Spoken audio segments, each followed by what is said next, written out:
जय हिंद। आपके साथ मैं हूं फरहा सिद्दीकी। हाथरस में 121 लोगों की मौत हो गई है। एक हादसा हुआ, भगदड़ मची, 121 लोगों की जान गई और तमाम लोग अभी भी अस्पताल में जिंदगी और मौत की जंग लड़ रहे हैं। लेकिन सवाल सबसे बड़ा ये कि आखिर इतनी मौतों के पीछे जिम्मेदार कौन? क्या बाबा या फिर प्रशासन? वैसे मुझे लगता है कि दोनों ही इसके लिए जिम्मेदार हैं और इसी पर ज़्यादा बातचीत करने के लिए आज मेरे साथ स्टूडियो में हमारे इनपुट एडिटर धर्मेंद्र कुमार जी मौजूद हैं। धर्मेंद्र जी, क्या लगता है इतनी मौतें हुई हैं, आखिर कौन उसके पीछे जिम्मेदार? क्या सिर्फ बाबा की जिम्मेदारी या फिर प्रशासन? तो पहले बाबा की बात कर लेते हैं। तो इतना बाबा की जिम्मेदारी तो है ही, क्योंकि जिस ढंग से आयोजन हुआ, परमिशन लिया था 80,000 का, 2.5 लाख लोग जुटे थे उसमें, तो कहीं ना कहीं बाबा की जिम्मेदारी है। और बाबा की गलती एक नहीं, 2, 4, 5 भी है। प्रशासन के तरफ से उन पे जो है अभी FIR दर्ज नहीं किया गया है, जबकि सेवादार की तरफ से किया गया है। मेन तो है कि 80,000 की बात की 2.5 लाख पहुँचा। दूसरा है कि वो 12:30 बजे आए हैं, 1:40 में चले गए हैं। जब इतनी बड़ी भीड़ थी तो आपको देखना चाहिए था कि हम इतने जल्दी क्यों निकल रहे हैं। जब जनता निकल रही है तो वो क्यों निकले। तीसरी बात है कि जब भगदड़ मचने की स्थिति हुई तो उनके सिक्योरिटी गार्ड ने धक्का मुक्की की है, जिसकी वजह से और ज़्यादा भगदड़ मची है। तो कहीं ना कहीं इनकी जिम्मेदारी है। चौथी बात है कि इतना बड़ा हादसा होने के बाद वो क्यों भाग गए। उनको वहाँ पे रहना चाहिए था, सबसे बड़ा सवाल ये है कि वो गायब है तब से, उनको खुद होना चाहिए था। और बात ये भी यहाँ पे सवाल ये भी है कि उन पर FIR भी दर्ज नहीं हुई है, कोई पूछताछ नहीं, क्योंकि मिले ही नहीं। तो सबसे बड़ा गुनाहगार जो है बाबा ही है, क्योंकि उनकी एक नहीं 5-6 गलती है। जैसे मैंने बताया कि एक तो गलत जानकारी देना, दूसरा जो है समय की बात, तीसरी बात जो वो पुलिस में था, पुलिस की सारी चीज़ ILU में था, जो एक तरह से जांच एजेंसी होती है।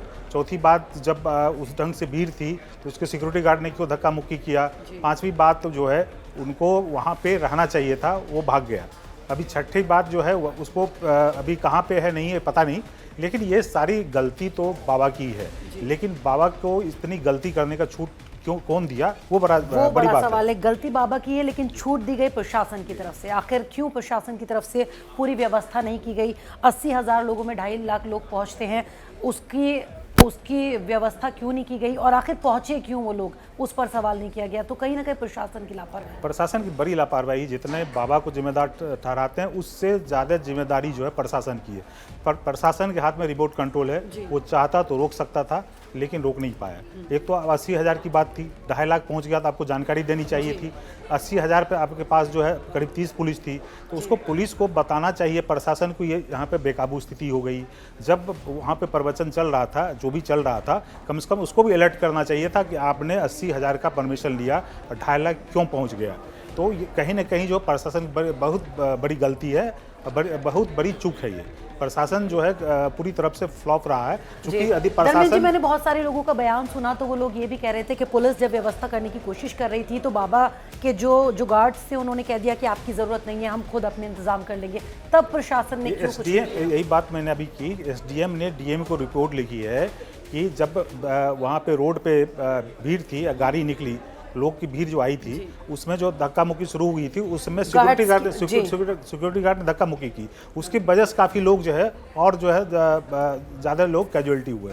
तो वहाँ पे प्रशासन की बड़ी जिम्मेदारी थी। इसमें इस तरह का अगर प्रशासन वहाँ पर मौजूद रहता तो शायद इतनी बड़ी घटना ना हो पाती। उसके पास रिमोट कंट्रोल था, क्योंकि आपके पास आज जो है आप रह रहे हैं तकनीकी युग में। आपके पास यदि मान लीजिए कंट्रोल नहीं हो रहा था, एक मैसेज करना था हमको इतनी पुलिस चाहिए यहाँ पर, या जो वायलेशन हो रहा है इसको कंट्रोल करना चाहिए या इसको कैंसिल कर देना चाहिए। तो पूरी जिम्मेदारी जो प्रशासन की है, बाबा से ज़्यादा जिम्मेदार मुझे लगता है कहीं ना कहीं प्रशासन है। प्रशासन की गलती रही है, अदरवाइज ये हादसा टाला जा सकता था। जी, बाबा प्रशासन की तो गलतियां हैं ही, जिम्मेदारी उनकी है ही, लेकिन क्या आपको लगता है कहीं ना कहीं भक्त भी खुद इसके लिए जिम्मेदार हैं? क्योंकि इतनी बड़ी तादाद में वहाँ पर भीड़ थी तो एकदम से भगदड़ मची और लोग इधर उधर, मतलब लोगों में ज़रा सा भी संयम नजर नहीं आया। देखिए, भक्त में क्या है, अंधविश्वास का मामला है, अंधभक्त का मामला है। क्योंकि कौन है क्या है उसकी जो है पूरी बैकग्राउंड नहीं देखने के बावजूद लोग काफ़ी लोग जुट जाते हैं। उसमें ज़्यादातर महिला, ये भी खबर आ रही है, ज़्यादातर महिला ही उसमें थी। तो इतने आप क्यों उत्साहित हो जाते हैं, क्यों इतने अंधभक्त हो जाते हैं कि चरण धूली लेने के लिए आप जो है सड़क पे जान और वही हुआ जब चरण की धूल लेने के लिए महिला झुकी तो उसी के ऊपर और भीड़ बेकाबू होती गई और लोग गिर गए और भीड़ बढ़ती गई, उसमें भगदड़ मच गया। धीरे धीरे जो ज़्यादा हादसा हुआ। तो जहां प्रशासन के साथ साथ उसके बाद बाबा, उसके बाद जो है भक्त को भी अलर्ट रहना है कि भाई हम जो जिस युग में रह रहे हैं, आप बिना कुछ सोचे विचारे जो है अंधभक्त की तरह करेंगे तो ये भक्ति जो है मौत में बदल सकती। तो वही चीज़ हुआ, भक्ति जो मौत में बदल गई है। लेकिन अब कार्रवाई की बात कही जा रही है, विपक्ष लगातार योगी सरकार पर निशाने साध रहे। इसको लेकर योगी सरकार की तरफ से काफ़ी कुछ कहा भी गया, मीटिंग्स भी की गई, जांच भी बैठा दी गई है, और क्या कुछ किया जा रहा है? देखिए, सरकार की तरफ से SIT गठन कर दिया गया है, न्यायिक जांच की बात की है। हमको लगता है बाबा पे कार्रवाई होगी। मुझे ये भी लगता है कि वहाँ पे प्रशासन पे भी कार्रवाई होगी, जी, होनी ही क्योंकि चाहिए। इसमें बाबा के साथ साथ प्रशासन है, तो ये मुझे लग रहा है कि कुछ कार्रवाई होगी।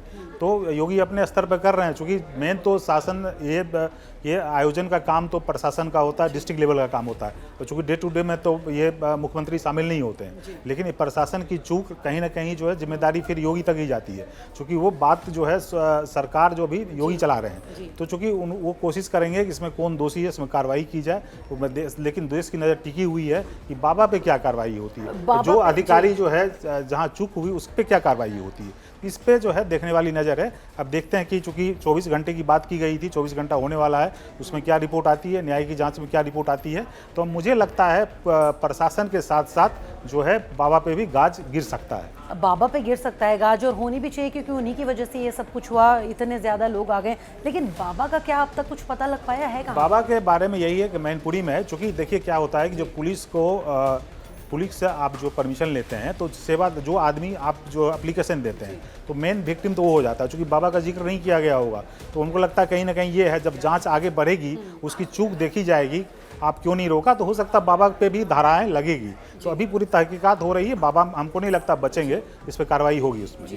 धर्मेंद्र जी, एक और आखिरी सवाल, इस तरह के जब आयोजन किए जाते हैं तो किस तरह से उसकी जो परमिशन ली जाती है, क्या उसका पूरा प्रोसेस है? प्रोसेस होता है, जैसे आपको परमिशन लेने के लिए, चाहे पॉलिटिकल रैली हो, चाहे धार्मिक रैली हो, या कोई आयोजन हो, बड़ा आयोजन करते हैं, तो आपको प्रशासन को लिख के देना पड़ता है, हम इस तारीख को ये आयोजन कर रहे हैं, इतने लोग आएंगे, ये स्थिति है, इतना गेट है, ये सब पूरा सिस्टम होता है। उसके बाद प्रशासन चेक करवाता है पुलिस अधिकारी के थ्रू, फिर जो ILO जो वो भी जांच करता है क्या स्थिति है, नहीं है, तो वो पूरा चीज़ देखता है।